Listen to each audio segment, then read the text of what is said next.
Morning team, just going to let you into a little bit of a secret. I bought a bike.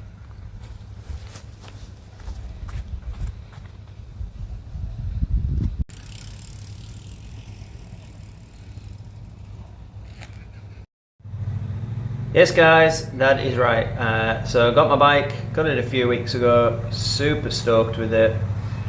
My name is Colin Noble and I am training for a half Ironman 70.3 in September, and this is my journey. So one of the big things that you need to do is you need a bike. So if you're like me, starting out, you don't have a bike, suggest that you do your research before you go and buy one.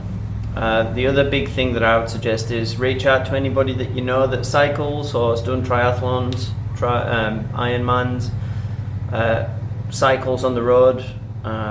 Reach out to them, see what they have, see what they recommend, see what they started out with when they got into it, and take that information and go down to your local cycle shop. So I came down to see the guys at Giant. They've sorted us out pretty well with a bike, so we test drove a couple different frame sizes, different group set types, see what the difference felt like, see what the different frame size felt like. Just for me, we've got quite short legs, but these guys looked after me pretty well, let me go for a good run on both bikes, set the height of the seat up slightly differently for the second one, and yeah, just felt leaps and bounds ahead of the other one, so that's the one that we went with. I went down to Redcliffe Cycles, so Giant Redcliffe, and they helped me come away with the Giant Contend AR1. So super happy with the bike. We found a frame size that suited me. It's an alloy frame, which I'm happy with. I don't think I need a carbon frame at this point. Longer term, I see myself doing more road rides than triathlon, so I wanted to go for a pretty good road bike, which I believe I've got. And it's one of the big factors as well is your group set. So your group set is your running gear, so basically your gears, your brakes and things like that. Had a chat with a friend of mine who is a cyclist up in Mackay, and he's had various group sets over the years, and I told him that the bike that I was looking at had a Shimano 105, and yeah, he said that probably couldn't go wrong with that, and that was echoed by Luke at Giant Redcliffe. So thanks very much, Luke and Simon, for giving me that advice. Took it out for a ride and I could feel the difference within probably 10 meters. So when you do go down to your local cycle shop, if you don't have a bike,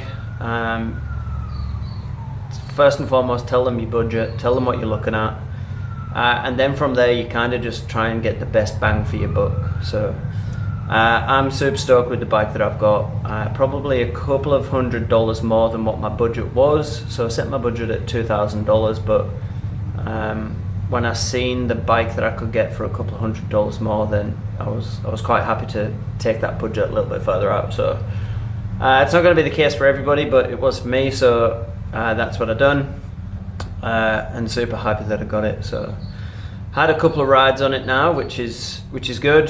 First one last week was a bit of a doozy. There's about 500 meters of elevation in there, and definitely felt it, but it was good to get that first ride out of the way. I think I was just itching to do it. And then this morning I went out and just about another 30 kilometers, a bit more flat, and met the family halfway at a coffee shop. So hopefully that can show them that I'm not going to be missing in action for the next 6 months, and on my rides we can kind of plan activities and things like that. So that's one of the things that I'm looking to show the family and build in with them, so I don't miss out on time with them and they don't miss out on time with me. So like I said, the bike was a couple of $100 over my budget. Probably didn't mention it too much in my last video when we talk about commitments, family commitments, work-life balance, mental and physical commitments. If you're like me and you're starting from scratch, it's a pretty big financial commitment as well. So do your research before you before you commit to anything, but it is going to be you know, a couple of $1,000 at the very cheapest by the time you sign up for your race, get your bike, tri-suit, some cycling clothes, running shoes, a couple of pairs of running shoes. So it is a bit of a commitment, but it's pretty good. It's good. Good to get out there and get active. I'm enjoying the different training side of it from doing CrossFit for so long, and pretty keen to get back into some longer runs. So really enjoying it, loving the bike. Like I say, get down to your local cycle shop, have a chat with them, see what works for you, see what fits in your budget, and get out on the roads. Hi guys, welcome to my YouTube channel. For those who don't know me, my name is Colin Noble, and I've signed up for the half Ironman on the Sunshine Coast in September.